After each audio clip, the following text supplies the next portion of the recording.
Car nous allons commencer la conférence.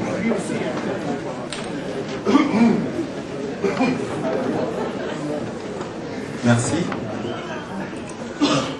Chers compatriotes africains, mesdames et messieurs, distingués invités, mon nom est Jean-Marie Moussenga.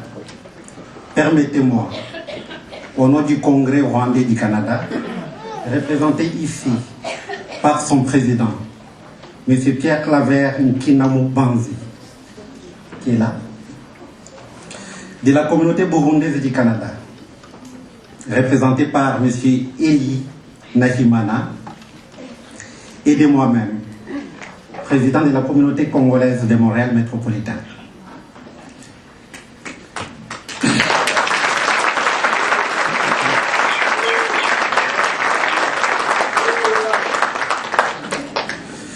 Nous voudrons vous dire merci d'avoir accepté notre invitation.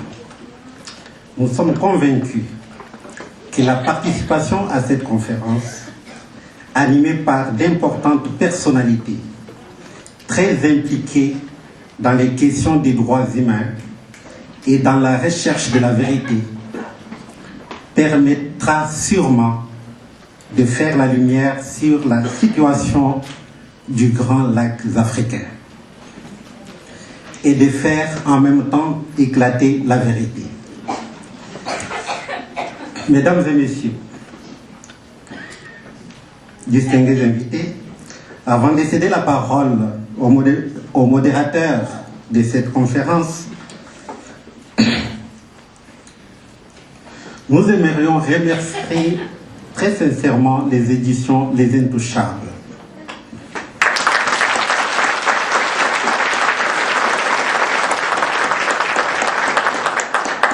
Les éditions Intouchables sont co-organisatrices de cet événement. Notre gratitude se situe au-delà des mots. Votre franche collaboration a permis d'effrayer le chemin vers l'éclatement de la vérité. Merci pour tout.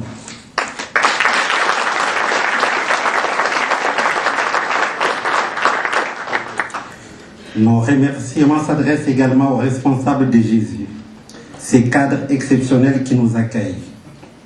Vous avez reçu des menaces de tous bords pour ne pas permettre la tenue de cette conférence. Merci de n'avoir pas cédé et de laisser la démocratie s'exprimer.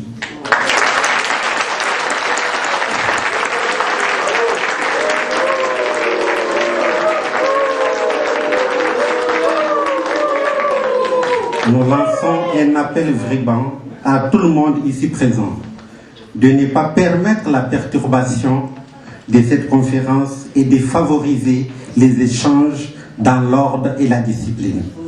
Bravo, bravo.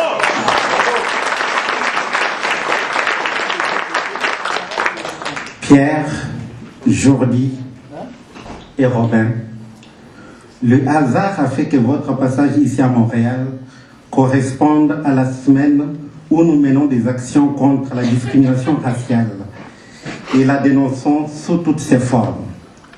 Pratique d'isolement auxquelles vous n'échappez pas, malheureusement. J'aimerais présenter le modérateur de cette conférence, M. Normand Lester.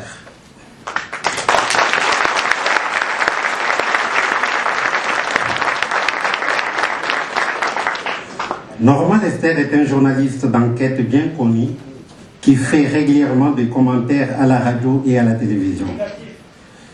Il se spécialise dans les questions de sécurité. Ancien correspondant à Ottawa, à Washington et à Paris pour Radio-Canada. Il est à l'origine de plusieurs affaires qui ont fait la une et qui ont été débattues à Ottawa et à Québec. Il est notamment l'auteur du livre noir du Canada anglais et d'enquête sur les services secrets. Il est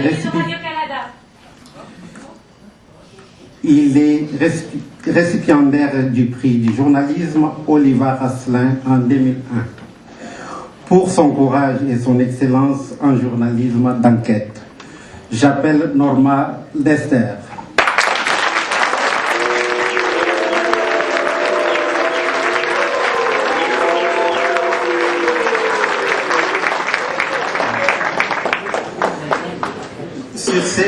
J'invite donc le modérateur, M. Normand Lester, et nos invités à prendre la place. Merci de votre conférence.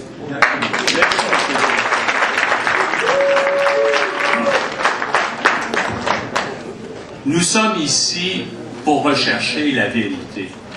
La vérité, ça dérange. Ça dérange beaucoup de monde. Et je comprends que toute question touchant le Rwanda, la région des Grands Lacs, ça touche personnellement une bonne partie des gens qui sont ici dans la salle parce que la tragédie qui a commencé dans les années 90 et qui se poursuit encore aujourd'hui.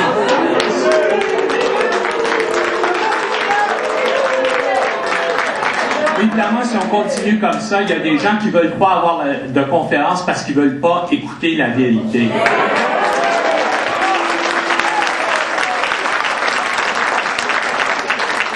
On est ici aujourd'hui pour rechercher cette vérité-là sans qu'il y ait de tabou. On va parler de la vérité pendant la période cruciale qui s'est passée après le 6 avril 1994, mais on va aussi parler de ce qui s'est passé avant et de ce qui s'est passé après et de ce qui se passe toujours, parce que des massacres de masse, des viols, des enfants qui se font tuer, ça se passe toujours et encore aujourd'hui dans l'Est du Congo.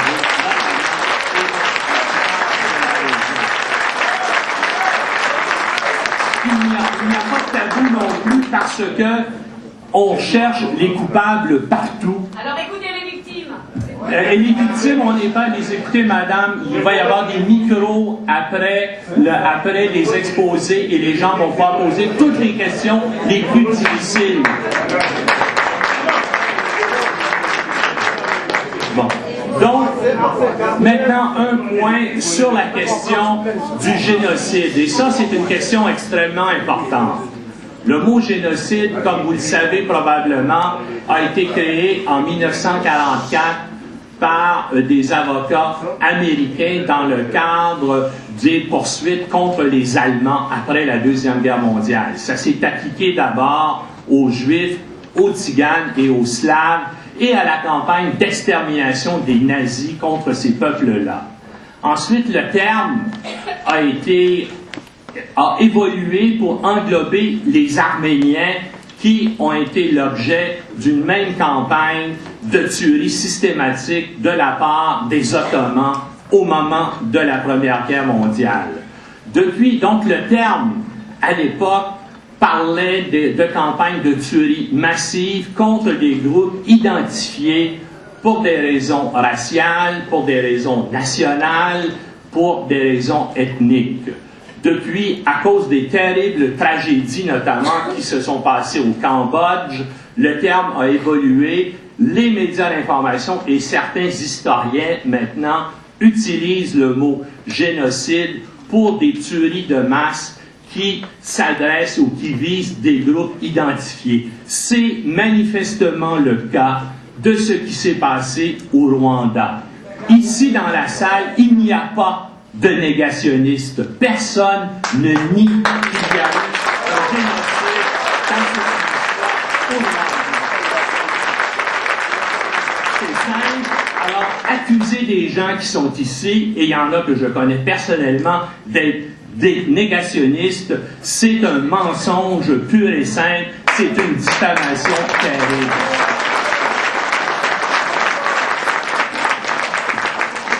Il y a donc des meurtres de masse, il y en a depuis le début des années 80.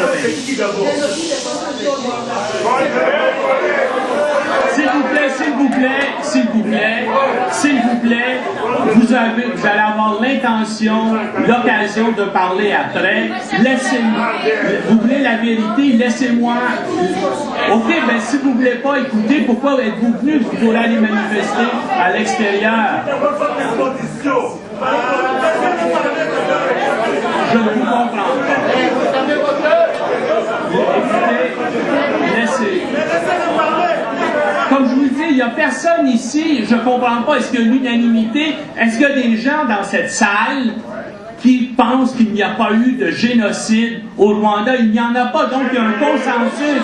Ne créez pas de conflit lorsqu'il n'y en a pas. Il y a un consensus là-dessus. Maintenant, laissez aussi, vous n'êtes probablement pas d'accord avec les gens qui sont devant la salle. Si vous êtes venus, est-ce que c'est simplement pour les empêcher de parler ou est-ce qu'on va les écouter et on va intégrer ce qu'ils disent dans la recherche de la vérité? Parce que la vérité est unique et d'après moi, la meilleure façon d'y arriver à la vérité, c'est d'écouter les opinions, les analyses de tout le monde et nous sommes des gens ici intelligents, il y a moyen de juger, d'approuver, d'évaluer ce que les gens disent et d'en tirer des conséquences. Et d'après moi, c'est le cheminement qu'on utilise pour aller à la vérité. C'est comme ça dans le domaine des sciences, c'est comme ça dans le domaine de la justice, c'est comme ça dans le domaine de la démocratie. On donne à tout le monde l'occasion de s'exprimer et on juge après ça les opinions des uns et des autres et on essaie d'en tirer la vérité. C'est ce qu'on veut faire aujourd'hui et jusqu'à maintenant, ce qu'on a surtout entendu,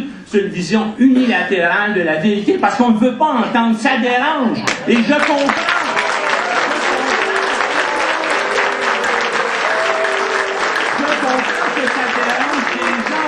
Des gens, et beaucoup d'entre vous ont été touchés directement. Vous avez eu des morts dans votre famille, ça vous dérange. Mais si vous êtes venus, est-ce que c'est simplement pour perturber, pour empêcher les gens de parler, ou est-ce que vous êtes venus en démocrate? Et si vous êtes venus en démocrate, vous allez laisser les gens qui ont des opinions différentes des vôtres, mais qui partagent la vôtre. Oui, il y a eu un génocide, mais qu'est-ce qui est arrivé avant le génocide? Qui a tué Juvénal Habyarimana? C'est important de savoir aussi. C'est important de savoir. Qui a tué le père d'Épinard? C'est important de savoir. Qui a tué le père Claude Savard? C'est important de savoir. Dans le fond, donc, on fait l'unanimité et il n'y a personne au niveau international qui nie, qui est négationniste pour ce qui s'est passé du Rwanda. En fait, il y a un seul politicien au niveau international, un seul politicien connu qui est négationniste, et ce politicien connu-là, c'est Bill Clinton. Pourquoi? Parce que Bill Clinton, durant le génocide, a donné instruction à sa secrétaire d'État, Madeleine Albright, pour qu'elle fasse tout pour que le Conseil de sécurité des Nations unies n'utilise pas le mot génocide, et elle a réussi. Si le mot génocide n'a pas été utilisé au moment où ça se passait par les Nations unies, c'est à cause des États-Unis d'Amérique et c'est à cause du président Bill Clinton. Si quelqu'un dans cette salle a des informations qui montrent que j'ai tort, qu'il se lève et qu'il vienne tout de suite l'expliquer. Vous savez que c'est vrai parce que c'est inscrit, je veux dire, dans tous les médias d'information. Les États-Unis ont tout fait. Et assez curieusement, ce pays-là, qui a refusé d'utiliser le mot génocide alors qu'il se passait parce qu'il ne voulait pas intervenir, c'est le pays qui appuie actuellement le régime rwandais actuel. Et ça aussi, c'est important. Mais écoutez, ce n'est pas à moi de faire la conférence, mais c'est parce qu'on me prend directement. Mais là-dedans, la vérité qu'on recherche ici aujourd'hui, on la doit. Écoutez-moi, la vérité qu'on recherche ici aujourd'hui, on la doit aux millions de personnes qui sont mortes au Rwanda, qui sont mortes tout autour dans la région des Grands Lacs. Et c'est pour ça que je vous demanderai d'écouter les gens, ne serait-ce que pour respecter la mémoire des morts, laissez les gens parler et après vous aurez l'occasion de vous manifester. Voilà, si seulement je ne voudrais pas parler si longtemps, mais voilà, c'est un petit mot ensuite. Donc, il y a seulement ceux qui sont inscrits à la table des médias qui vont pouvoir prendre des photos et filmer. Je vois que déjà cette règle-là semble être complètement ignorée. Bon. Maintenant, je vous demanderai de fermer vos téléphones cellulaires afin de ne pas encore plus perturber l'Assemblée. Et puis, il va y avoir une période de questions.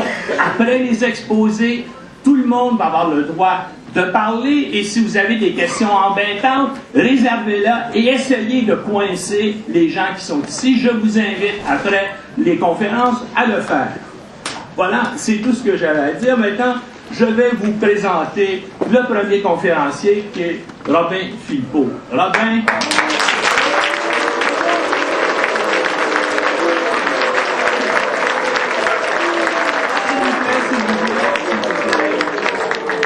Robin Philpot est un écrivain, un journaliste et un traducteur qui a obtenu un baccalauréat en histoire et en lettres de l'Université de Toronto.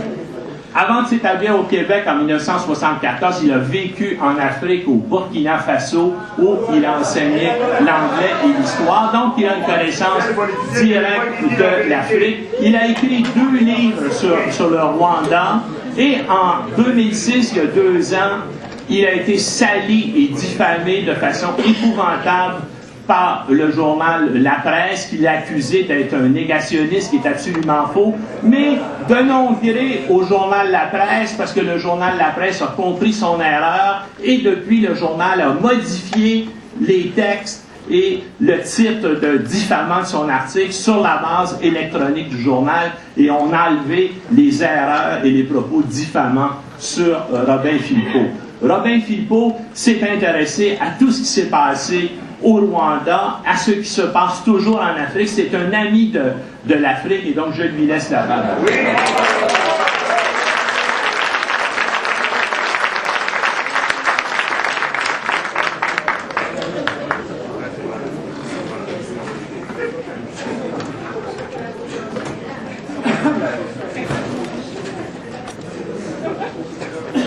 D'abord, merci beaucoup, Normand, et merci aux Intouchables d'avoir organisé avec la communauté congolaise, la communauté rwandaise et la communauté burundaise cette rencontre. La tenue de l'événement est une réussite en soi. Et vraiment, là, je vous rappelle brièvement le héros de Hôtel Rwanda. Paul Rusesabagina a tenté d'organiser une rencontre semblable à Bruxelles. Et à la dernière minute, à cause des menaces, donc ça, il y a eu des menaces, il n'a pas pu tenir l'événement là où il voulait, qui était à Louvain-la-Neuve, et on a tenu ça en catimini dans une autre salle. Alors, ici, on le tient, et je vous invite à essayer on va être civil, on va parler librement des événements, et je pense qu'on va en sortir un peu grandi de tout ça. Quand on organisait la réunion, un journaliste de la presse m'a dit « Vous allez faire le procès des médias ». On ne fera pas le procès des médias. Même, je vais en faire l'éloge.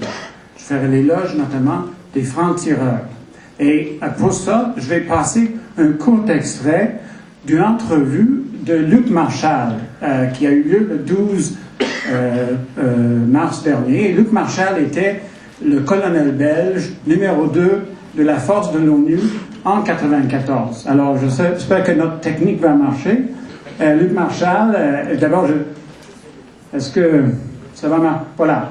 Alors, c'est à peu près 4 minutes, puis ensuite on poursuivra. Mais Luc Marchal était un homme, je pense, important sur la question rwandaise, tout ce qui s'est passé avant, durant et après. Est-ce que je vous aime? Elle devrait s'investir d'une manière tout à fait affichée dans la recherche de la vérité. Voilà, pratiquement 14 ans que les faits... Vous parlez de la responsabilité du missile qui a été tiré sur l'avion présidentiel. Qui a organisé l'attentat du 6 avril. Et je crois que dans tous ces événements, il n'y a pas question d'occulter les responsabilités des uns par rapport aux autres. Mais si on veut déférer les Hutus devant la justice internationale, je crois qu'on doit d'abord s'assurer qu'il n'y a que eux qui ont joué un rôle dans les événements de 1994 jusqu'à 2000. Okay. Et c'est là que se situe mon point de divergence par rapport au général Dallaire. on ne peut pas continuer à vivre dans cette ambiguïté d'interprétation des événements. Or, depuis de nombreuses années, il y a de plus en plus d'éléments objectifs qui se sont accumulés et qui sont quand même des faisceaux convergents Ok, votre thèse, c'est quoi? D'éléments. Et moi, ma thèse, elle est très claire. Cet attentat a été organisé par le président actuel du Rwanda, donc Paul Kagame. Cela faisait partie d'une stratégie globale de pouvoir s'emparer du pouvoir par la force militaire, essentiellement parce que le Front patriotique rwandais s'était depuis belle lurette rendu compte que jouer le jeu démocratique ne lui donnerait aucun avantage et ne présentait aucun intérêt pour lui. Et d'ailleurs, je crois que le général Dallaire n'en doute pas, puisque dans les propres conclusions de son livre, il dit à peu près textuellement que à différentes reprises, il lui a dit de façon candide, et candide est bien le qualificatif utilisé dans la version française de son livre, que c'était le prix à payer des frères de l'intérieur. Des frères de l'intérieur? Oui, des Tutsis de l'intérieur, que ça c'était le prix à payer pour la cause. Et se faire massacrer. Se faire massacrer, oui. Donc ce que vous me dites, c'est que Kagame a ni plus ni moins provoqué le massacre. Et ça faisait partie de la stratégie globale. Et le massacre des Tutsis de l'intérieur était indispensable pour pouvoir lui donner cette auréole de sauveur des Tutsis en général et d'avoir arrêté le génocide. Alors que moi je suis intimement convaincu que s'il y en a un qui l'a provoqué, c'est bien lui et sciemment. Si ces millions de victimes potentielles ne justifient pas une commission d'enquête internationale, alors je ne sais pas ce qui peut justifier de savoir qui a préparé et perpétré cet attentat. Qui est assez puissant pour qu'on n'aille pas gratter et qu'on n'essaye pas de comprendre, de savoir qui l'a fait. Qui? Alors, mais la réponse, elle vient plus naturellement, c'est les États-Unis. Quand on voit comment cette région d'Afrique centrale, qui était une région francophone, par essence même, ce qu'elle est devenue actuellement, elle n'est plus francophone, elle est anglo-saxonne. Quand on voit les multinationales qui exploitent les richesses du Congo-Zaïre, ce sont des multinationales anglo-saxonnes. Alors qu'avant, c'était des multinationales francophones. Pour vous, c'est pas un hasard. C'est ça, réfléchir. Et bienvenue. Vous n'avez pas de preuve pour ça. Je n'ai pas de preuve, mais je veux dire la manière dont les choses. C'est bien ça le film.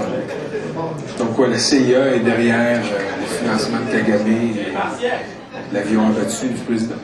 Oui, pour moi, les États-Unis sont les premiers commanditaires de tout ce qui se passe. Ça, moi, j'en ai l'intime conviction. Et s'il n'y a toujours pas de commission d'enquête, c'est parce que les États-Unis ne veulent pas cette commission d'enquête.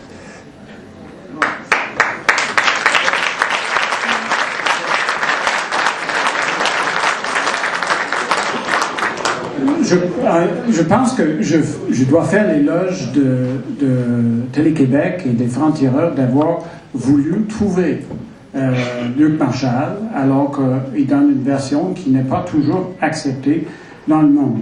Je pense qu'on a peut-être mal intitulé notre conférence, la difficile recherche de la vérité. À mon avis, le problème, ce qui est difficile, ce n'est pas les vérités à trouver. La difficulté, c'est de la dire, la vérité.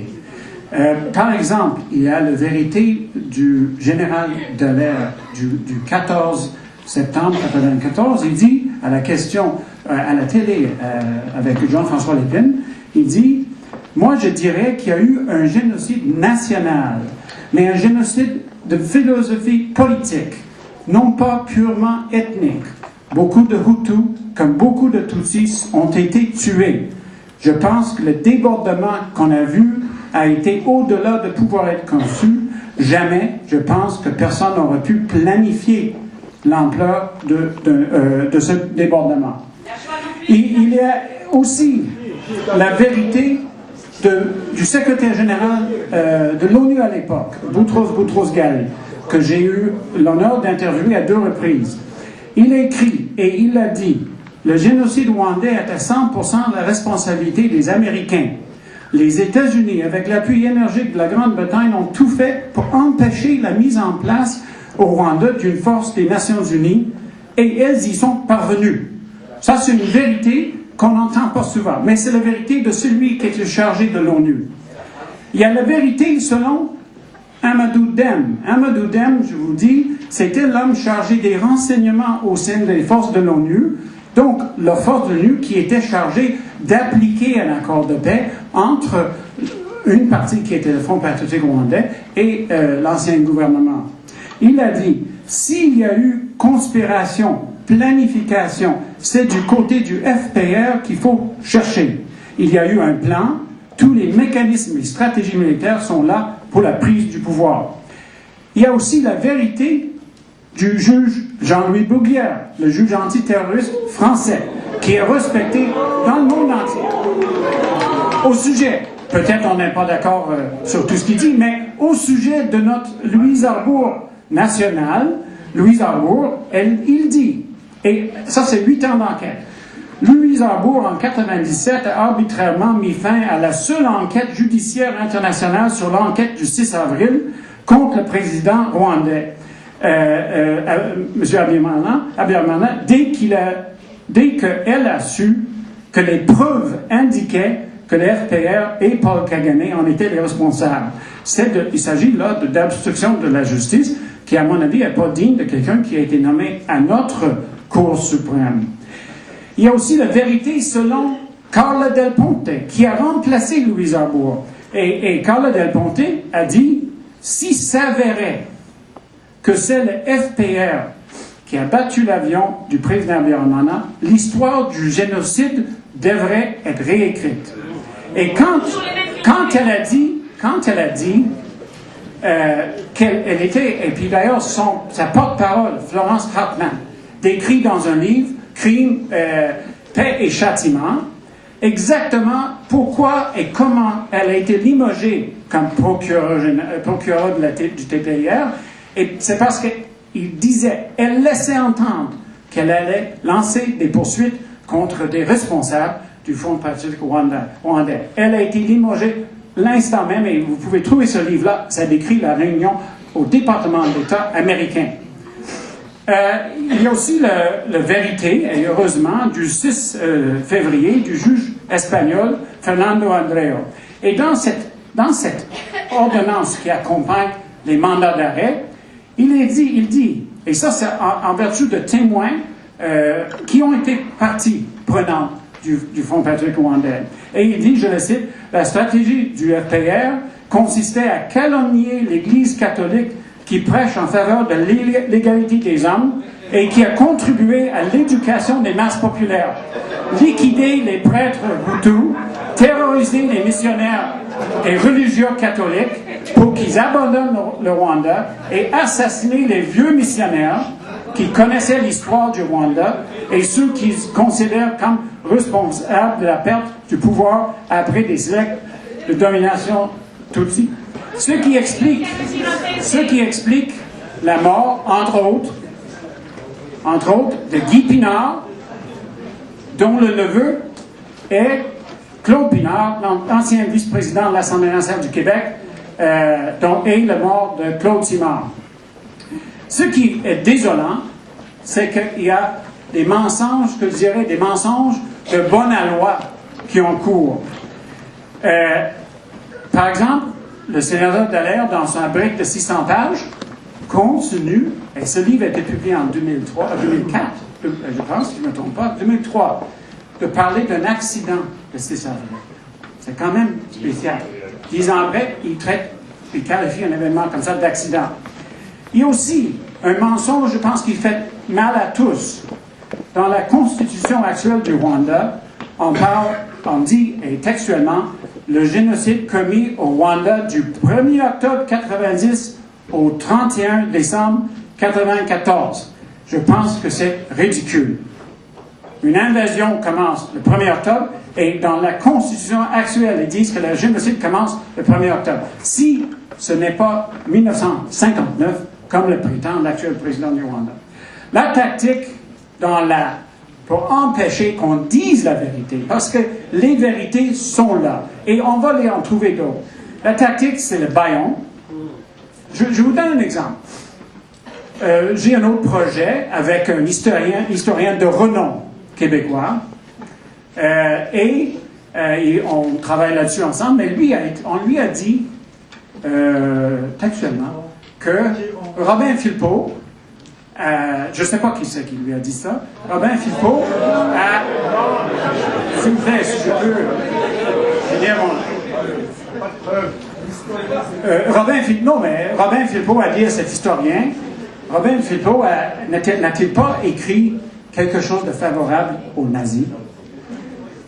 Et là, nazi, pour quelqu'un comme moi, qui je considère, je me suis battu de toute ma vie contre les préjugés et contre le racisme et l'antisémitisme, d'avoir ce genre de choses qui circulent est terrible.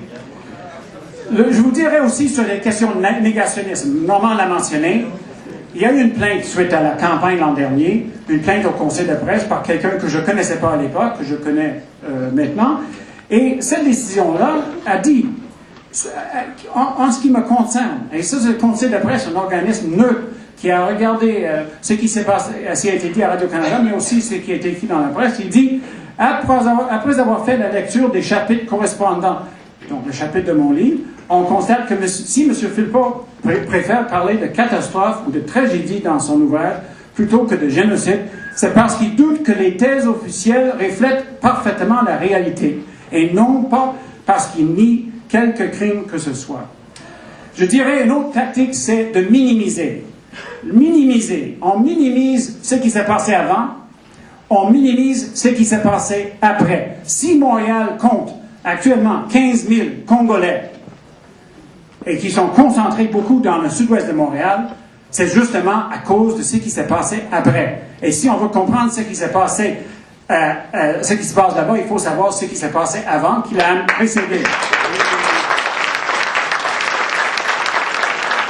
L'autre problème, c'est qu'il y a des gens qui défendent l'impunité.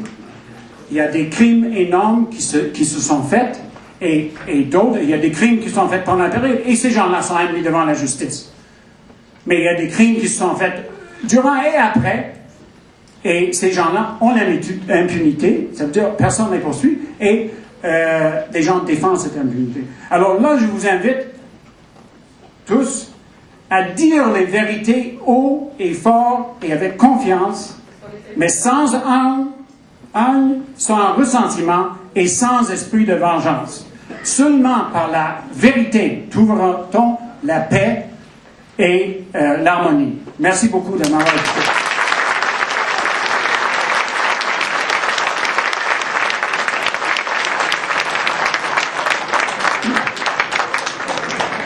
La personne qui va livrer le témoignage suivant n'est pas dans la salle. C'est un journaliste belge qui s'appelle Peter Verlinden et nous allons avoir sa communication vidéo. Monsieur Verlinden est licencié en sciences politiques et en sciences des communications de l'Université catholique de Louvain. Depuis 1992, il est journaliste pour la radio-télévision belge publique en langue néerlandaise. Il s'est spécialisé depuis 1993 dans des reportages sur la région des Grands Lacs africains. Il se rend dans la région au moins 5 fois par année. Il est aussi l'auteur d'un livre sur le tourisme sur le Québec en langue néerlandaise. Et donc, c'est un type quand même, on ne peut pas lui reprocher d'être un Européen qui ne s'est jamais rendu sur place. C'est un type qui est allé une vingtaine de fois. Écoutez au moins son témoignage avant de le dénoncer, donc on va l'entendre.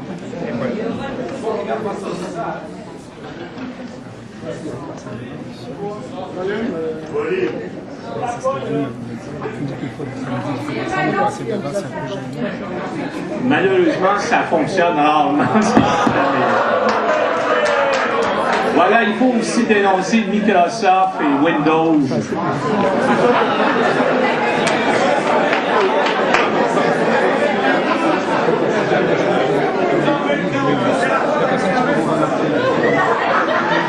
ben, écoutez, je prévoyais.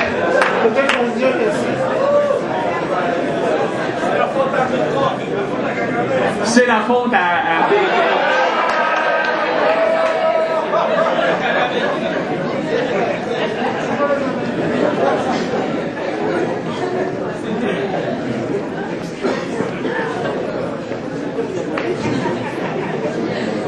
Enfin, ça confirme mes préjugés contre l'empire Microsoft et l'efficacité de ses produits. Vous en avez encore la preuve.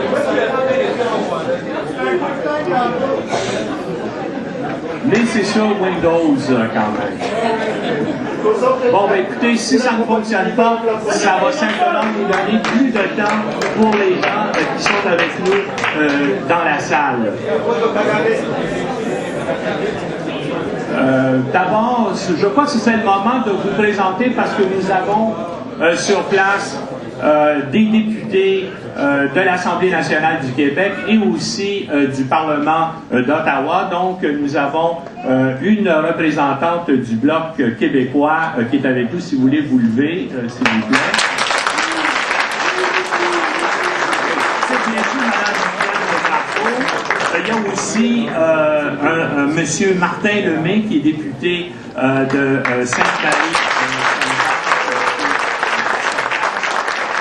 Et j'aimerais aussi saluer mon éditeur Michel Brûlé, qui est quelque part dans la salle.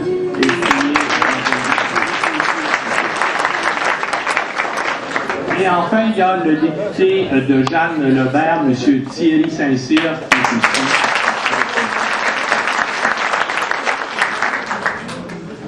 Nous allons maintenant passer donc à notre conférencier suivant qui est ici dans la salle, qui est M. Pierre Péan. M. Péan.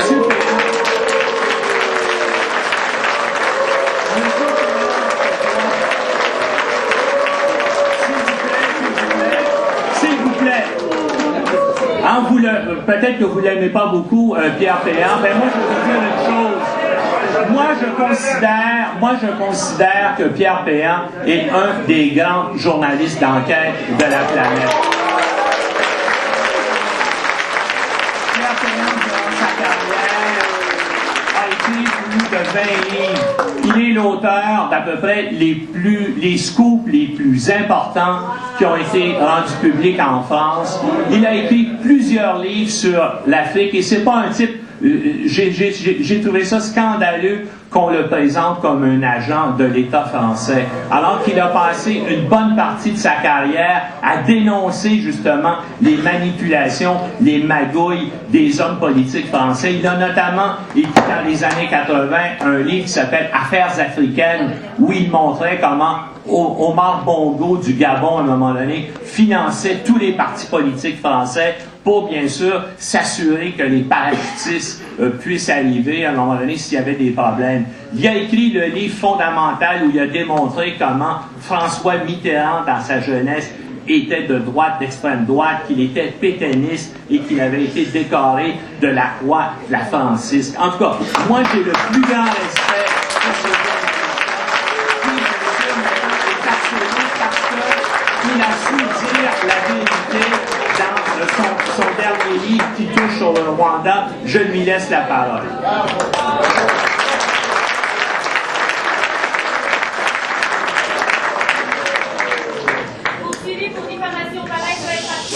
Je vais vous en parler, ne vous inquiétez pas, madame. Ne vous inquiétez pas du tout.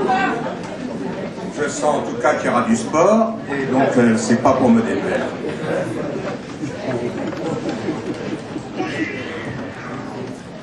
Avant de commencer mon intervention, et pour répondre aux appréhensions du Congrès juif canadien et des gens de bonne foi, j'affirme solennellement que je ne nie pas le génocide des Tutsis, mais je refuse mais je refuse la version de Kigali. J'affirme qu'il y a eu aussi, depuis 1990, des massacres de masse de Hutus, que la justice d'abord, puis l'histoire probablement ensuite qualifiera un jour de génocide.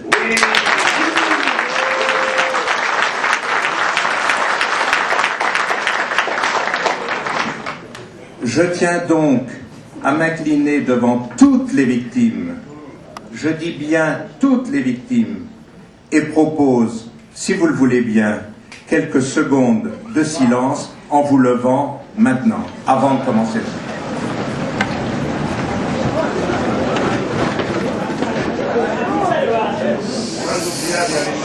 Silence! Instrumentalisation de l'émotion des rescapés. Exactement! Ne vous l'avez pas. La vérité est dit, mais c'est la vérité. C'est qui vous prenez la manifestation,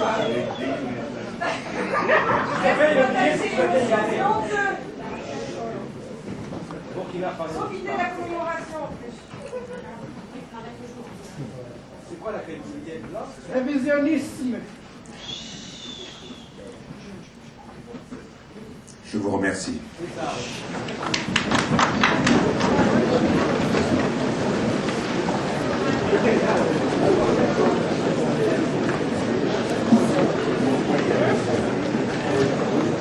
Une question me taraude depuis la sortie de mon livre sur le Rwanda, c'est-à-dire depuis près de 2 ans et demi. Pourquoi la vérité sur le drame rwandais est-elle si difficile à éclater? Et pourtant, cette vérité existe.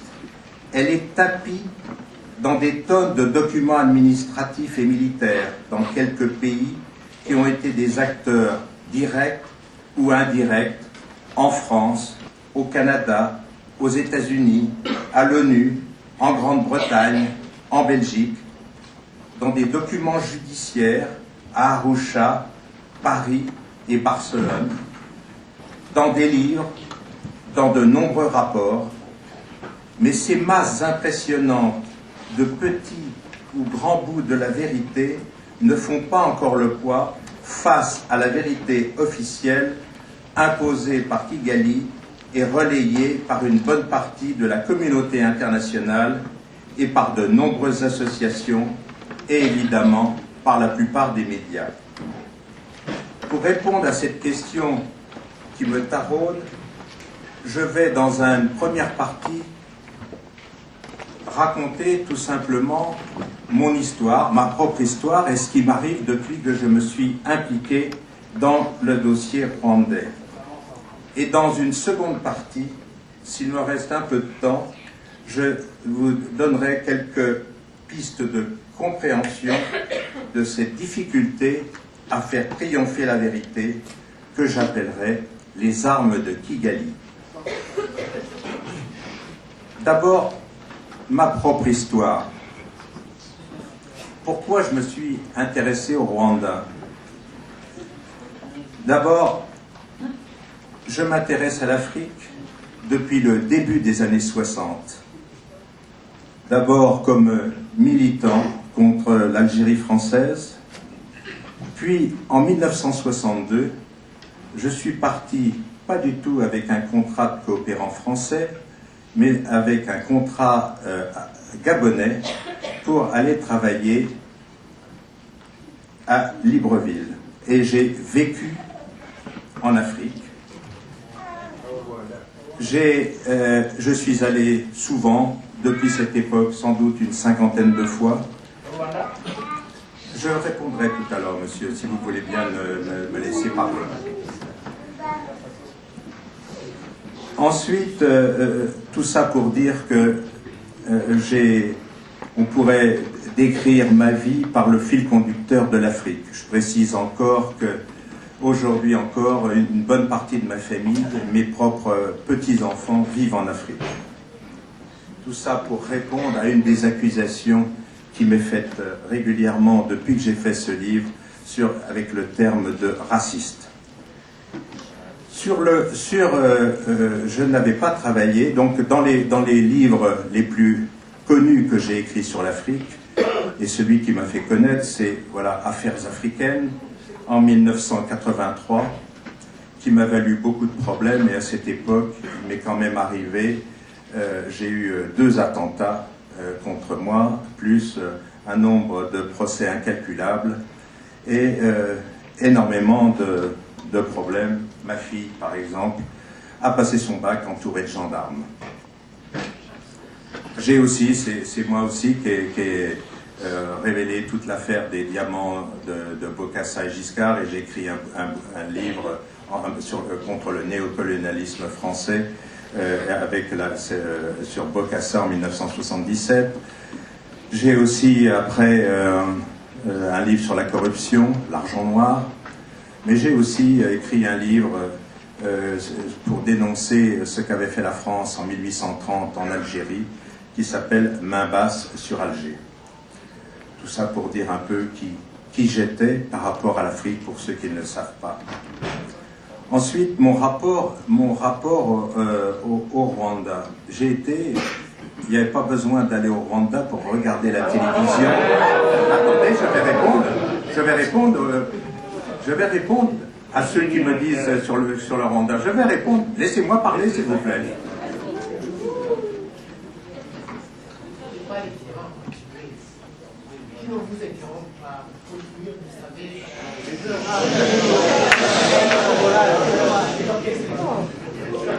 Je constate qu'il est toujours très difficile d'essayer de donner une version différente de la version officielle de Kigali dans ce qui se passe dans cette salle.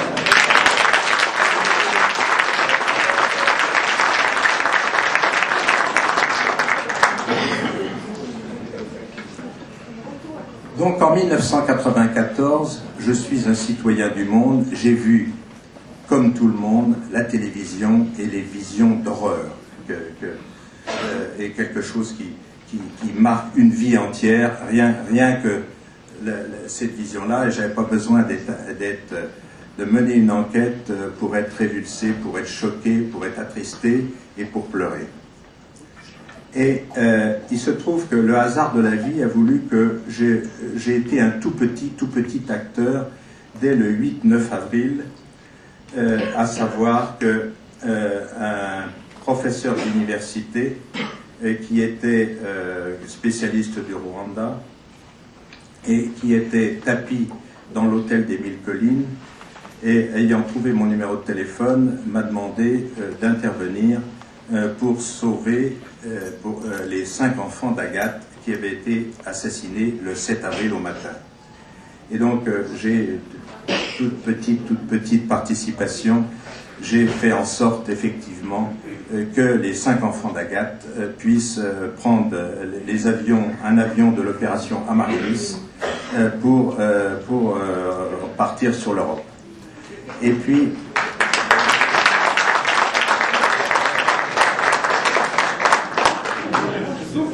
je n'ai pas honte aussi. Ça s'est passé à une époque où je voyais régulièrement le président de la République française, François Mitterrand, pour mon livre Une jeunesse française, qui a été cité tout à l'heure. Et donc j'ai eu l'occasion effectivement de parler en pleine opération turquoise, pour être clair, le 1er juillet 1994, j'ai eu l'occasion d'avoir une longue discussion avec le président Mitterrand sur le Rwanda. Tout ça pour dire que c'est un sujet qui en plus d'être un citoyen, m'intéressait de plus en plus personnellement. Mais le déclic est arrivé en 1996. Et ça, c'est un point très très important. Je n'ai pas attendu le juge Bruguière ou Reagan pour savoir, je dis bien savoir, que l'attentat du 6 avril 1994 avait été monté par un commando network, un commando donc dirigé par Paul Kagame. Pourquoi je le savais? Pour des raisons personnelles. Pourquoi je le savais? Tout simplement que j'avais j'ai un de mes amis qui était proche d'un des membres de ce network commando qui a monté la coopération de ça.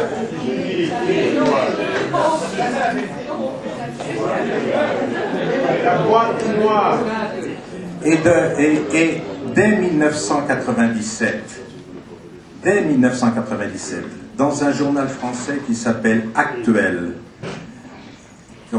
qui était un peu le journal de l'underground en France, très connu, du même groupe que Radio Nova.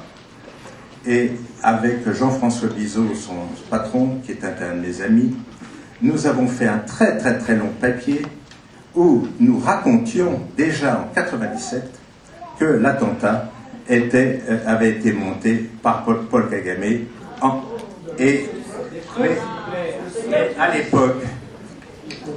Mais à l'époque, ce papier n'a absolument pas été relevé. Et donc, je n'ai pas compris pourquoi, mais enfin, c'est...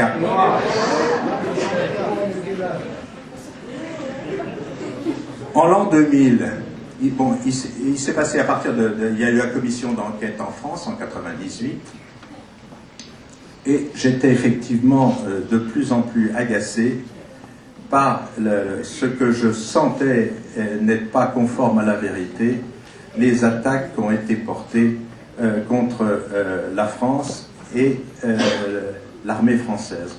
Au fil des années, à la fin des années 90, début des années 2000, la propagande relayée par un certain nombre d'associations françaises, je pense notamment à Survie, François Mitterrand était assimilé à une sorte d'Hitler et les militaires français à des Waffen-SS. Si une chose comme ça était vraie, c'était effectivement quelque chose de très important. Je n'y croyais pas, mais je n'avais pas mené d'enquête à cette époque. En l'an 2000, j'ai encore fait un très très très long papier où tout ce qui était grosso modo dans l'enquête du juge Bruguière, à quelque chose près, eh bien, sans avoir accès au dossier du juge Bruguière, j'ai donc refait un très très long papier dans un journal qui s'appelle Le Vrai Papier Journal, en octobre 2000, et là encore, malgré toutes même la publication de la photocopie de la première page du rapport d'Ourigan, malgré énormément de témoignages, mon papier aussi a encore fait un flop terrible.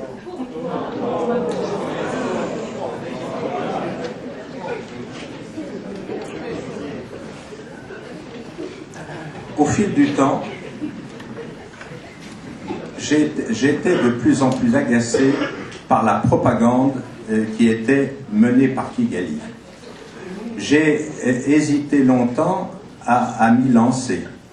Puis, finalement, de guerre lasse, voyant qu'il n'y avait pas grand monde qui s'attaquait à ce problème, j'ai décidé, mais avec un service minimum dans un premier temps, j'ai voulu refaire une parodie de Technique du coup d'État de Malaparte en adaptant ça à l'attentat, puisque j'avais beaucoup de biscuits sur l'attentat, et donc je me suis dit, je vais écrire un livre de 200 pages sur cet attentat.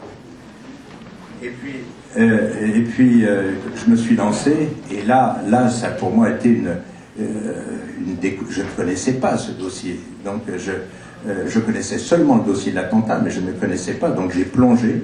J'ai fait ce que je fais toujours. Je n'ai pas du tout confiance j'ai une très faible confiance dans les témoignages oraux.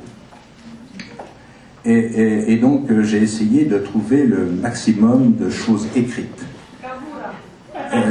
J'ai commencé par me procurer tous les documents qui étaient des documents de l'Élysée, ce qui veut dire que les documents de l'Élysée, ça voulait dire évidemment tous les documents des services secrets, les documents militaires, les documents étrangers qui arrivaient à l'Élysée, et ça a été le point de départ disons, de mon travail.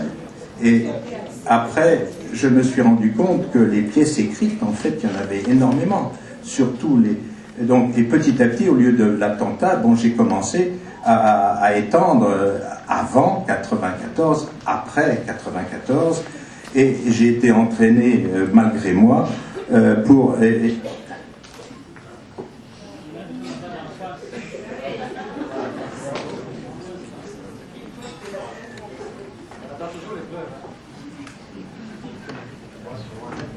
Donc j'ai été entraîné malgré moi à aller donc bien plus loin que je voulais.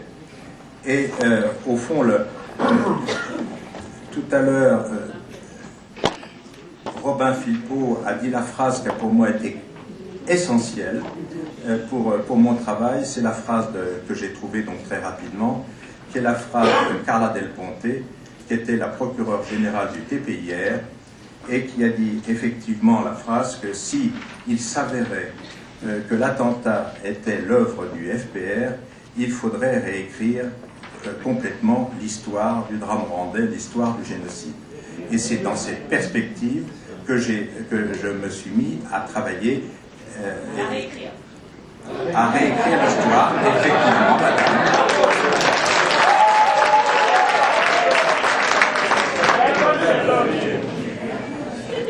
Et donc, je pratique les enquêtes sensibles depuis le début des années 70. C'est la première fois que je découvre autant de manipulations, de désinformations, de mensonges dans une enquête. D'abord, je ne vais pas détailler tous les points, mais même l'histoire qu'on enseigne pour raconter ce qui s'est passé depuis 200-300 ans, et pour l'histoire de la révolution sociale, l'histoire qui arrive jusqu'en 90, c'est une histoire truquée. C'est une histoire qui ne correspond pas à la vérité. Il y a autre chose que j'ai découvert, c'est que tout ce qui était, disons, la propagande sur la négation des ethnies, et donc qui rend impossible l'analyse de ce dossier. J'ai découvert aussi tout ce qui a été, qui pour moi a été essentiel dans mon travail, c'est de voir que, et on devrait enseigner ça dans toutes les écoles militaires, c'est-à-dire ce qu'a fait le FPR dirigé par Paul Kagame est tout à fait extraordinaire. C'est-à-dire qu'en 89-90, au moment où il prépare l'invasion avec l'aide de l'Ouganda du Rwanda, parallèlement à ça, parallèlement à l'achat des armes sophistiquées, eh bien, c'est une guerre de l'information qu'il mène. Et donc ça, c'est avec une plateforme que je décris dans mon livre, une plateforme la plateforme essentielle étant montée à Bruxelles, et de façon permanente, tout ce qui va se passer à partir d'octobre 90 va arriver sur Bruxelles et diffuser auprès des associations, auprès d'associations des droits de l'homme ad hoc, montées spécialement pour diffuser qu'une partie de la vérité, puisque en fait, si on regarde tout ce qui est dans les médias, il n'y a qu'une vision. Hein, on ne parle que seulement ce que les phares et le gouvernement d'Abiyarimana a fait, mais on ne sait jamais, c'est-à-dire par exemple tous les massacres qui ont été faits en 90 et 91 dans les zones occupées par le FPR, c'est complètement occulté.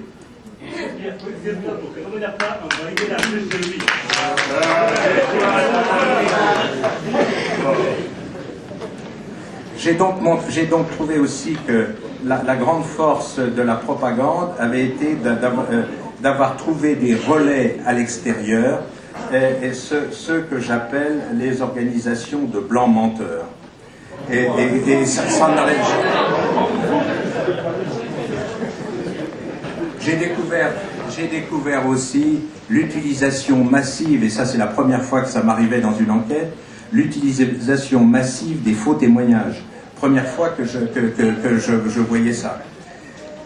Ensuite, autrement dit, quand j'ai eu toute la masse d'informations, ce livre, j'aurais pu l'intituler « Livre blanc sur les mensonges rwandais ».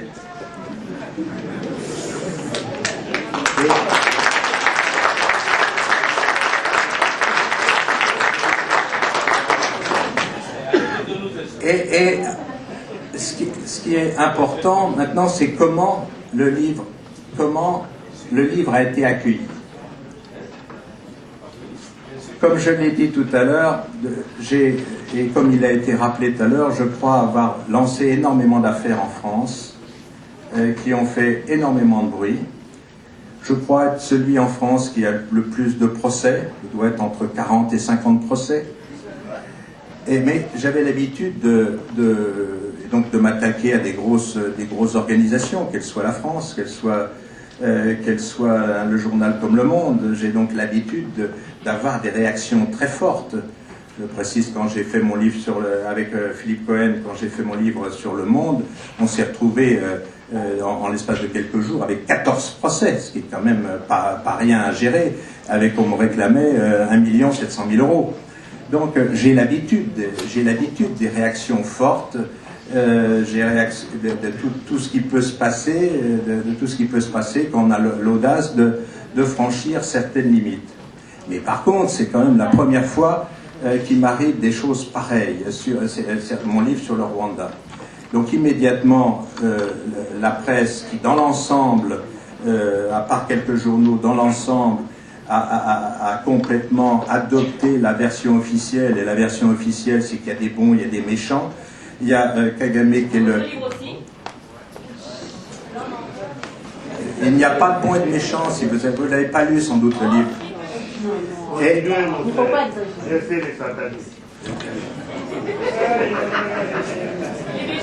S'il vous plaît, madame, vous parlerez après.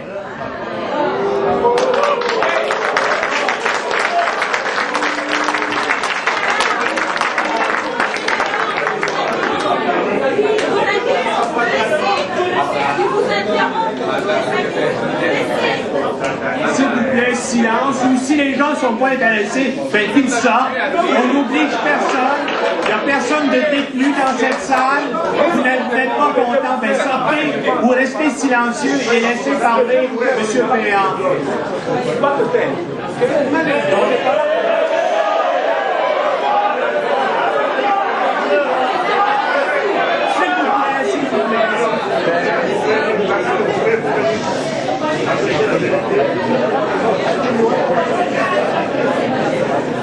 S'il vous plaît.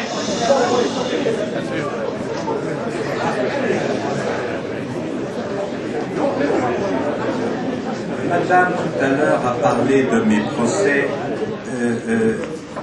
et notamment de l'attaque de SOS Racisme. Elle n'est sans doute pas au courant que depuis 10 jours, Reporters sans frontières, qui est quand même très difficile d'attaquer comme négationniste, a décidé de prendre ma défense.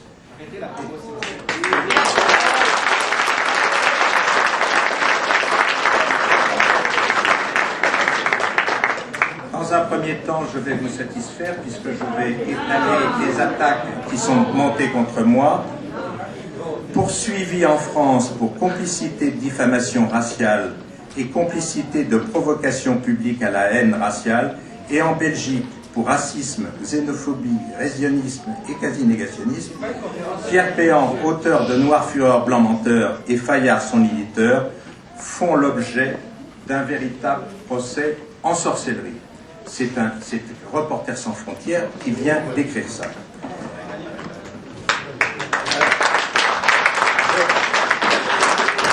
Je donne quelques détails quand même pour parler de ces procès, que je dois dire, les mots, pour quelqu'un qui a eu la vie que j'ai menée, ont été des mots très très durs à digérer.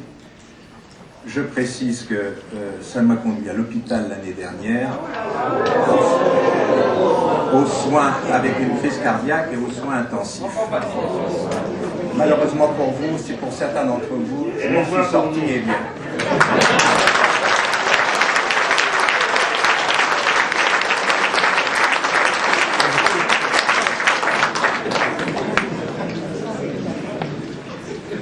Alors, je voulais dire que ces procès, apparemment organisés par des associations, en tout cas pour ce qui concerne la France, d'une association française qui s'appelle SOS Racisme, Je précise au passage que je suis depuis 15 ans parrain de SOS Racisme. Et donc c'est vrai que quand j'ai eu cette attaque, ça m'a quand même un petit peu foutu les boules. Mais tout ça a été décidé, je crois que c'est le 24 ou le 25 janvier 2006 à Kigali. Il y a d'ailleurs une conférence de presse qui a été montée par celui qui était à l'époque le président d'Ibuka Rwanda, M. Ngarambe, avec l'avocat du FPR qui est M. Bernard Minguin, et ils ont décidé donc de porter des attaques très dures contre moi. Et il y a eu, pour ceux qui est facile à trouver sur Internet, il y a eu des appels à plaignants en précisant que les plaignants auront tous leurs frais remboursés. Si bien que je me retrouve en Belgique avec 217 plaignants, me réclamant chacun 10 000 euros, ce qui fait donc 2 170 000 euros,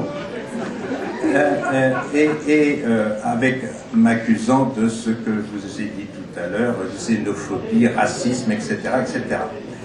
Mais quand on analyse les 200, parmi les 217 sont tapis dans l'ombre 17 personnes qui sont très liées au FPR. Je vais citer le principal, qui est Servilien Sebastiani, qui est porte-parole du FPR et qui est dans ces 217. Et donc, j'attends donc la suite de ce procès, mais celui effectivement que j'ai le plus mal digéré, c'est effectivement SOS Racisme. Et en fait, Ibuka avait d'abord essayé de convaincre le MRAP de porter leur attaque contre moi, et les avocats se sont désistés et j'ai les textes, je tiens les textes à votre disposition, se sont désistés pour ne pas donner prise à une manipulation politique venant de Kigali. Et donc, finalement, n'ayant pas pu aller vers le MRAP, Ibuka s'est retourné vers SOS Racisme, qui a accepté donc de porter cette attaque contre moi. Je précise que le procès, puisque comme certains ne le savent pas, croient qu'il y a eu une...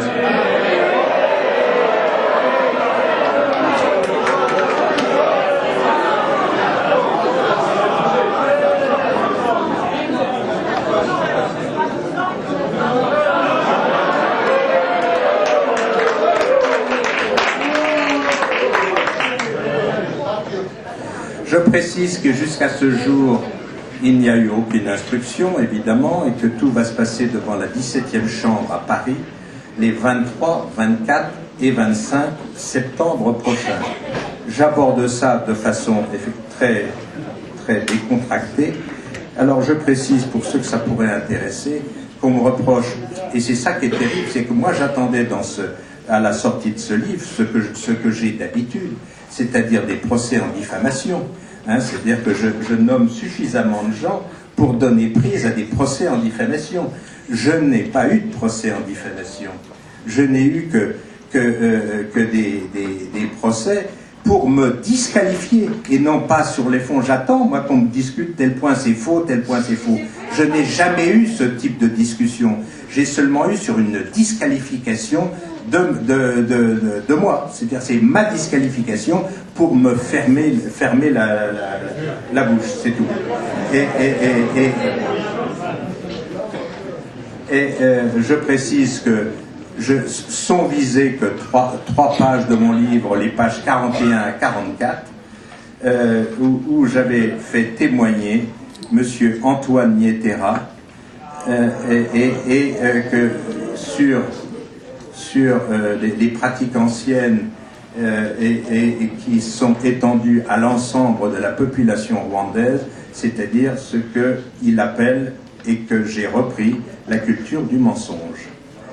Et donc, il y a suffisamment, pour ceux que ce sujet intéresse, il y a suffisamment d'universitaires dans le monde entier, y compris des universitaires rwandais, y compris des universitaires tutsis, qui ont abondamment parlé de ça. Et donc tout ça pour dire que j'ai utilisé, la première fois il m'arrive une chose pareille, j'ai utilisé pourtant exactement les mêmes méthodes que j'utilise toujours, et donc notamment avec la priorité de la chose écrite. Et si j'en crois ce qu'on me renvoie, qu'une partie des gens me renvoient, j'entends Kigali et ses soutiens, j'aurais comme ça subitement dans ma 68e année complètement basculé, et donc j'aurais une vision complètement différente, et je serais devenu brutalement un négationniste, un révisionniste, un xénophobe et un raciste. Évidemment, cela ne tient pas debout, mais c'est une façon quand même efficace. Si j'avais eu 40 ans, j'en ai 70, ça va, mais si j'avais eu 40 ans, je serais aujourd'hui, avec les attaques qui me sont portées, je serais un homme mort. C'est-à-dire, je ne pourrais plus parler, je n'aurais plus accès aux médias, parce que c'est les termes qui sont utilisés sont tellement des termes forts qu'ils décrédibilisent. Je vais maintenant, j'ai sans doute probablement dépassé ou presque mon temps, mais je vais juste tirer quelques petits enseignements de tout ce que, et de mon enquête et de ce qui m'arrive. Je pense que l'acharnement, la volonté très forte de Kigali sur la version officielle, ça se comprend très très facilement, parce que cette version officielle est le socle de la légitimité du régime FPR. Si cette version officielle tombe, c'est Kagame qui tombe lui-même.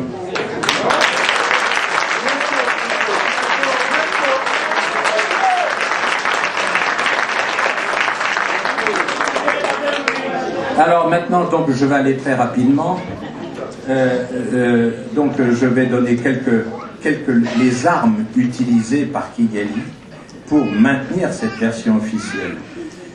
L'ADM, l'arme de destruction massive, c'est d'assimiler le génocide des Tutsis à la Shoah.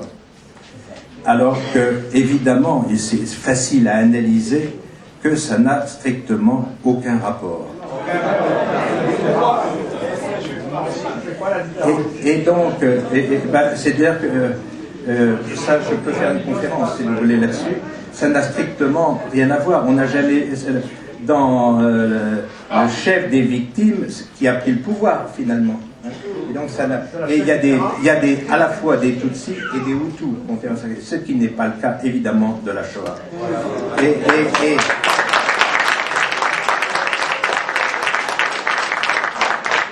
Or, cette assimilation-là permet à Kigali et à tous ceux qui soutiennent d'utiliser tout l'appareil qui va autour de l'appareil des mots qui va avec la Shoah. Autrement dit, dès qu'on conteste un tout petit peu la version officielle, ce qui est mon cas, obligatoirement, c'est tous les termes utilisés dans la Shoah qui ressortent. C'est-à-dire, ce sont les deux principaux termes, c'est évidemment négationniste et révisionniste.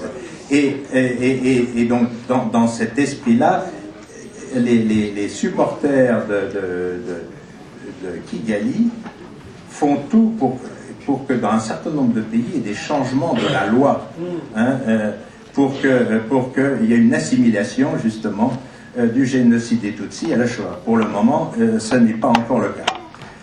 Deuxièmement, donc je ne vais pas aller très loin, puisque j'en ai parlé déjà quelques mots, il y a la culture du mensonge qui est importante pour comprendre un peu ce qui s'est passé. Il y a évidemment des choses très très importantes, c'est l'utilisation maximale de la mauvaise conscience de l'Occident et l'utilisation de la culpabilité.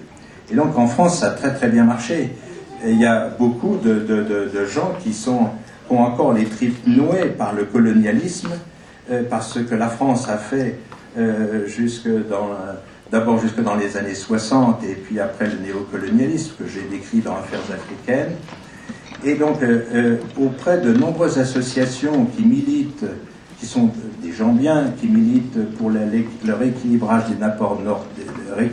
des rapports nord-sud, eh bien ces gens-là ont facilement pris un des thèmes principaux utilisés à Kigali, c'est-à-dire l'utilisation de ce concept France-Afrique en y incluant que la position de la France était une position colonialiste, une position donc et pour essayer de pointer le doigt sur la France complice de génocide. Et donc tout ça, c'est tous les systèmes, que ce soit au niveau de la communauté internationale, ça c'est l'utilisation de façon très très forte, d'ailleurs très très brillante, de la mauvaise conscience. Ensuite, ça j'en ai déjà parlé, dans les armes importantes, c'est le harcèlement médiatique. Ça, je n'ai pas besoin de vous donner de détails, ces mots-là qui tuent.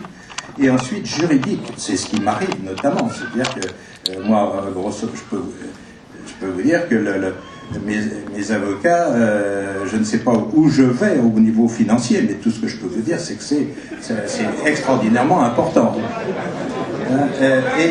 Et ce harcèlement,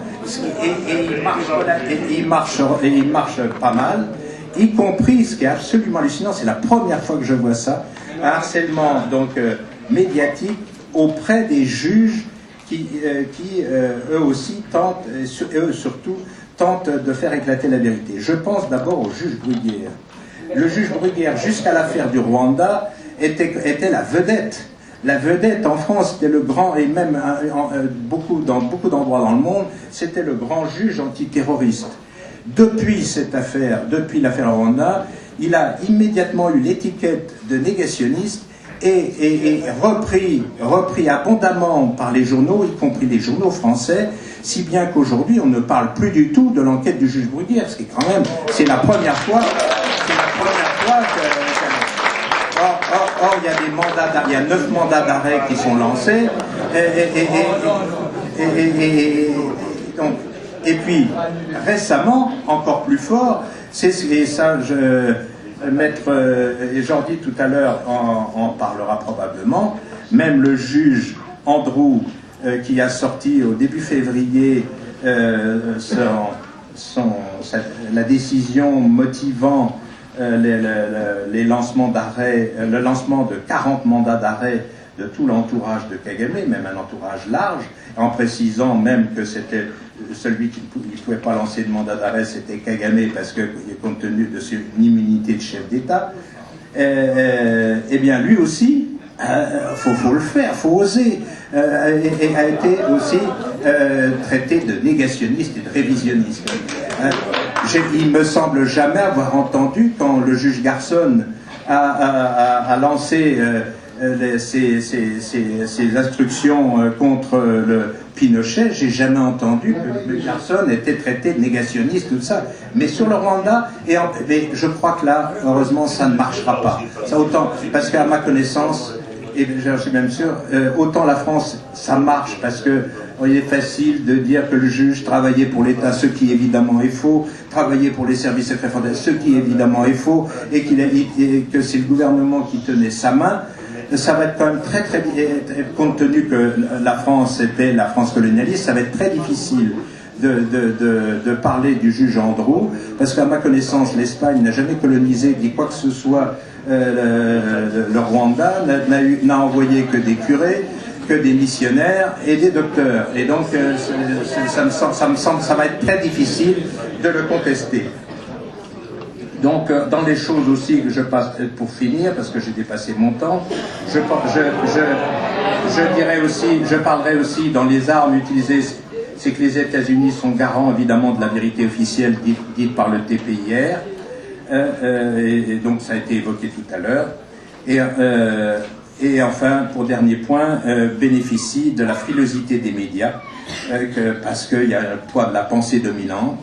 Et la plupart des médias évidemment ont peur de traiter un tel sujet, ou quand ils le traitent de façon compassionnelle, et on n'a jamais vu que la compassion soit un moteur efficace de la recherche de vérité. Et je terminerai pour une note que je considère optimiste, c'est que dans ce système, et dans le système d'armement idéologique monté par Kigali, il y a des failles, et parce que la vérité finit toujours par triompher. On voit bien.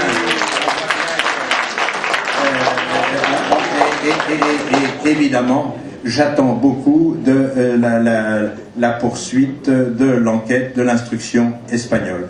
Donc je pense que la vérité triomphera un jour, et ce sera évidemment la chute de Kagame.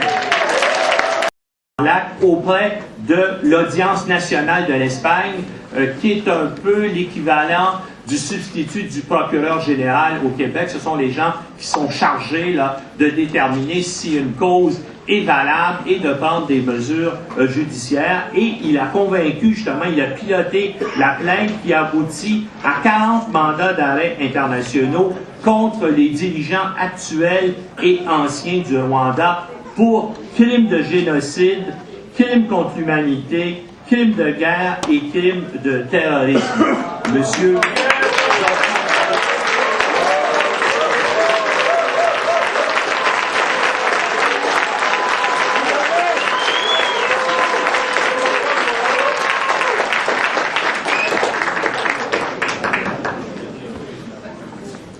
tout le monde.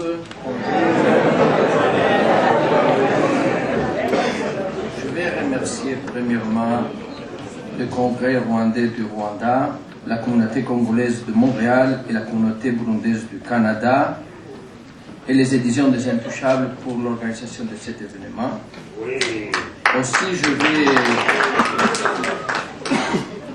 remercier mes respects aussi pour le monsieur député et aussi mes respects pour toute la communauté rwandaise et congolaise ici présente. Je vais commencer par une vieille parole qui n'appartient pas au Rwanda, en Afrique, disons, et qui n'appartient pas même à l'Europe, mais que je trouve que c'est intéressant de commencer par ici. Il dit, il vient de l'Inde, dans un même arbre, nous voyons des feuilles, des fleurs, de fruits et de branches différents les uns des autres et qui pourtant ne font qu'un, étant tout compris dans le mot arbre. Leur racine est une, leur sève est une. De même, toutes les choses, tous les corps, tous les organismes proviennent d'une même source et sont activés par un seul et même principe vital. Je crois que dans mes paroles, vous allez comprendre que c'est important, je trouve que c'est important pour comprendre pas seulement la réalité du Rwanda, mais la réalité du monde.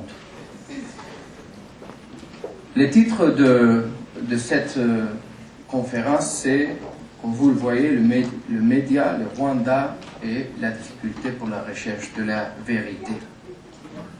Pour ce qui réfère le média, je dois dire que je ne suis pas journaliste, je ne suis pas professionnel de médias, je ne travaille aucun média, je suis seulement un avocat et un médiateur en résolution pacifique du conflit.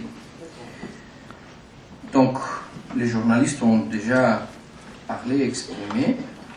Je dois dire quand même, et vous le savez bien, que quelques-uns ont déjà perdu sa vie au Rwanda et au Congo, justement pour parler de cette vérité.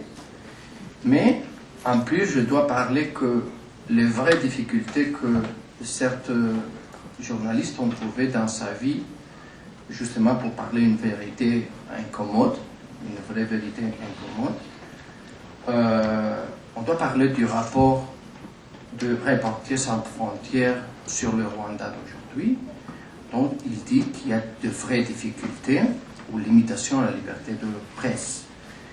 vous savez déjà qu'il y a des journalistes, même aujourd'hui, même la semaine passée, qui ont eu des problèmes justement parce que dans une page entière, ils parlaient des victimes espagnoles, ils parlaient de la plainte espagnole.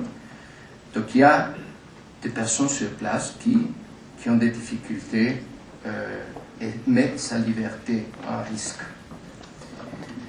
Pour Rwanda, le deuxième terme, on va en parler après. Pierre Péan parlait d'une guerre médiatique. Je ne vais pas entrer dans une guerre médiatique. La guerre médiatique est là, mais quand même je peux parler au moins de deux choses concrètes que je connais bien. La première fois que je me suis réuni avec la famille de Madame Flossileda, c'est l'infirmière qui a été tuée le 18 janvier 1997 à Ruangeri, son frère m'a donné presque un livre comme ça, en me donnant les informations qui étaient internationalement et nationalement soumises pour le rapport de la mort de sa sœur. Je peux vous dire que 100% les informations qui se donnaient, c'était que les auteurs de ces crimes étaient des Interahamwe Hutus extrémistes. Après, je vais en parler après de l'enquête. Pendant qu'on était en train d'enquêter, on a fait la première conférence de presse à Barcelone. Donc, ce n'est pas la France, ce n'est pas le Rwanda, ce n'est pas la Belgique, ce n'est pas le Montréal, c'est Barcelone qui n'a apparemment rien à voir, disons, avec le Rwanda. On parlait, je dois le dire aussi haut, de toutes les victimes au Rwanda et au Congo. On parlait de 937 000 victimes Tutsis que, selon le gouvernement, officiellement dit sur le génocide de 1994, mais on parlait aussi de centaines de milliers qui arrivaient à millions de victimes rwandaises et congolaises pour les années 90 jusqu'à aujourd'hui.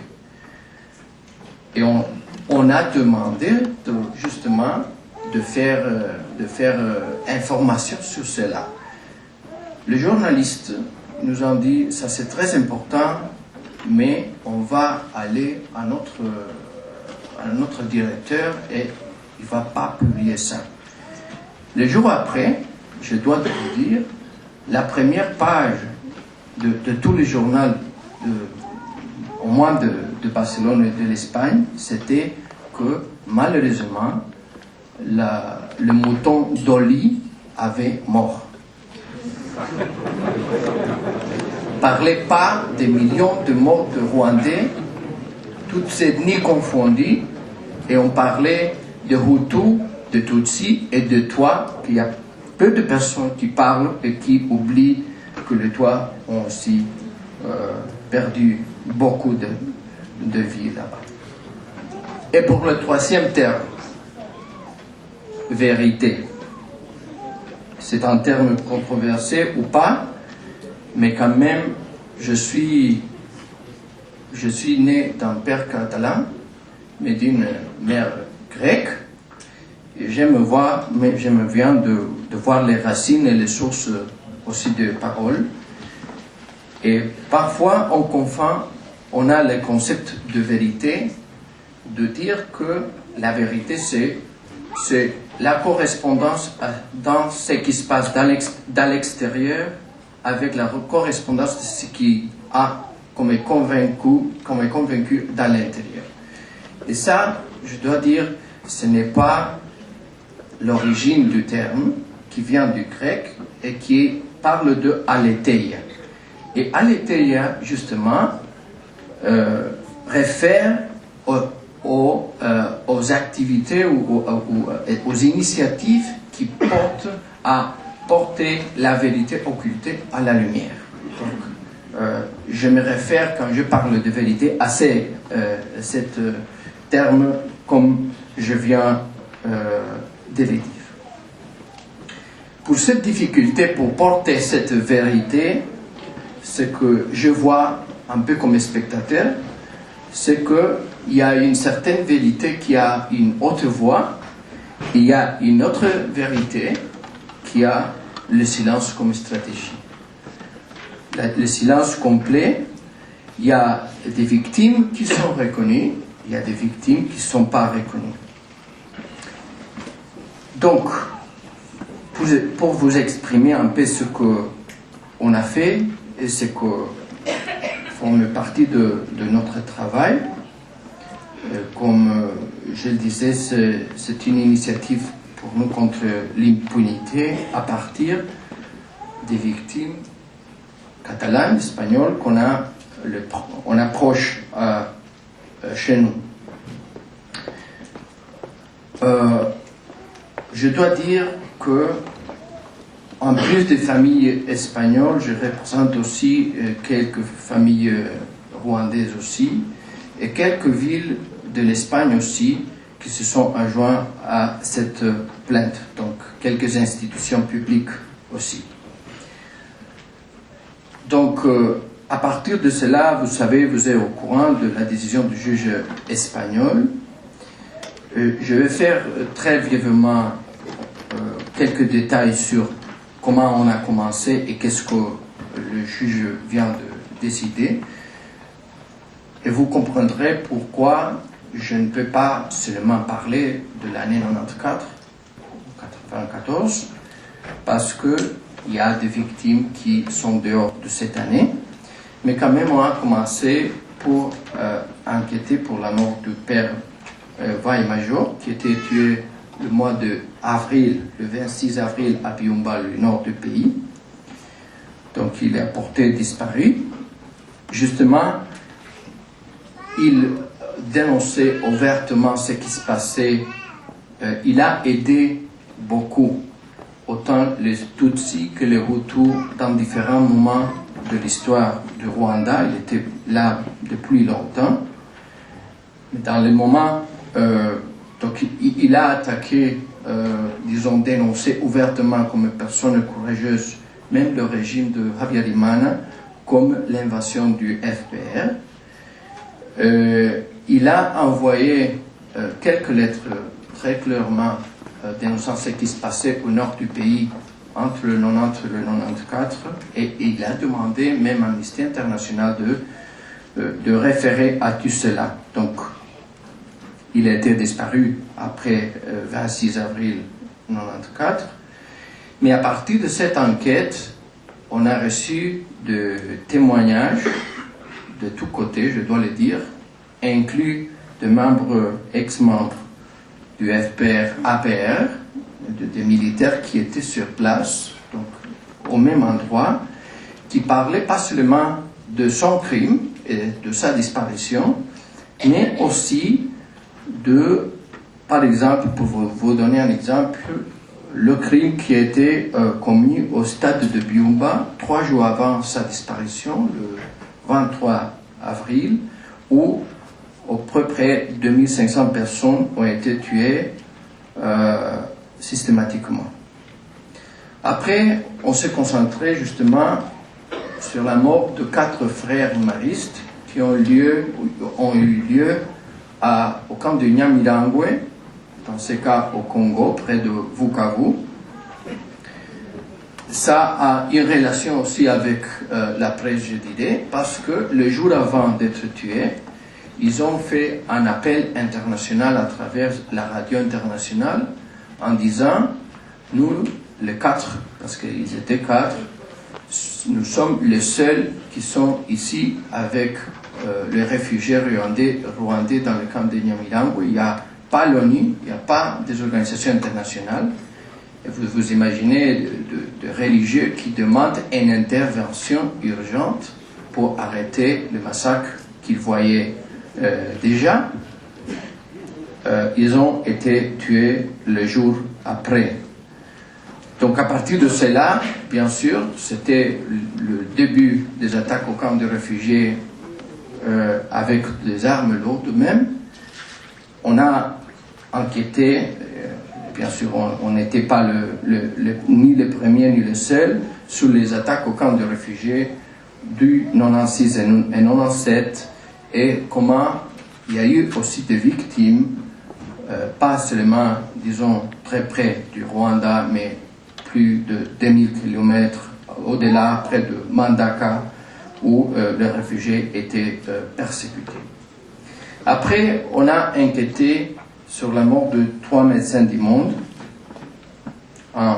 Curieusement, un Américain a survécu à cette attaque.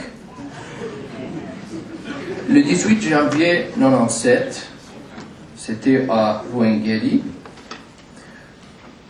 Je dois dire qu'on a eu, et je reviens à ce que j'avais dit au commencement, donc on a commencé l'enquête convaincu, selon la presse, que c'était des extrémistes Hutus qui auraient tué le 3 coopérants de Médecins du Monde, mais à la fin on a trouvé quelques militaires du APR qui étaient sur place et qui ont exprimé pourquoi ils ont été tués par le FPR, quelle était la stratégie concrète en ce moment-là, même s'il y avait des attaques des extrémistes Hutus, ils ne le nient pas, ils se préparaient justement pour se défendre de cela, mais en même temps, ils ont exprimé ouvertement quelle est la stratégie du APR dans ce moment-là par rapport à ce qui s'est passé à la zone. Et je dois, à partir de cette enquête,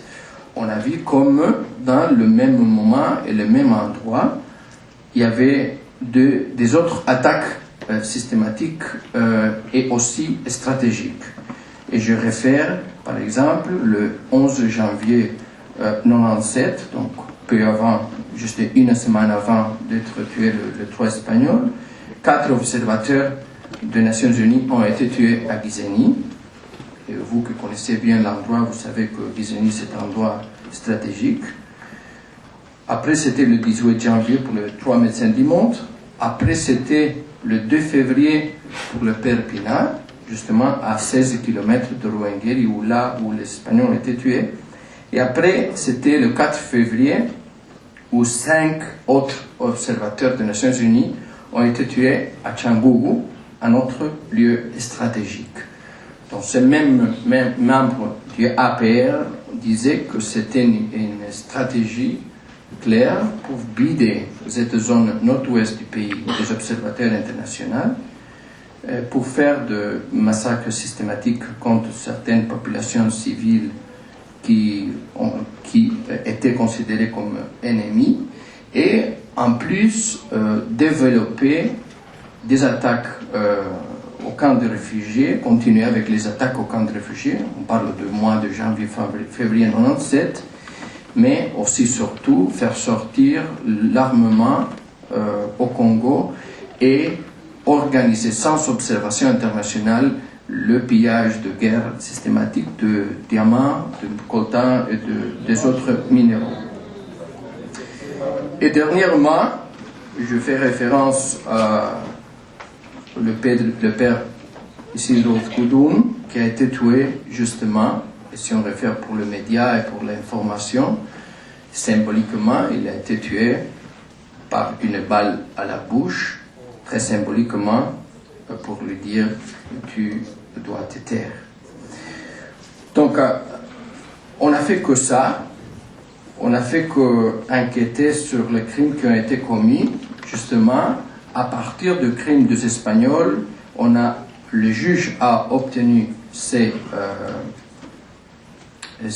preuves de crimes de contexte que le juge même a considéré important, et c'est pour cela, ça je dois le dire, c'est une décision qui n'est pas un arrêt, qui n'est pas une décision définitive, c'est justement une décision qui, d'une façon ou d'une autre, établit provisoirement quelques éléments de preuve qui se sont montrés contre certains responsables.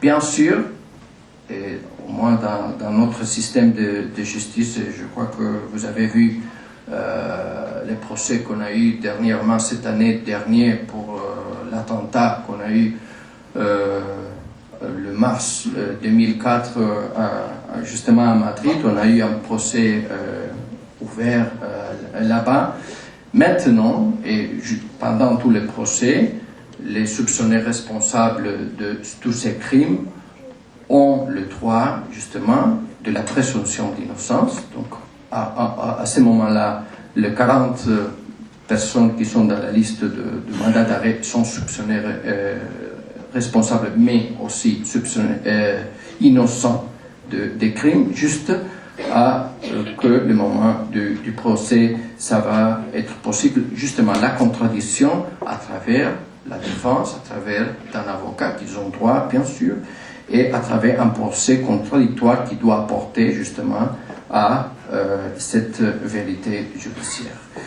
Je crois que peut-être vous êtes aussi fatigué après toutes ces paroles.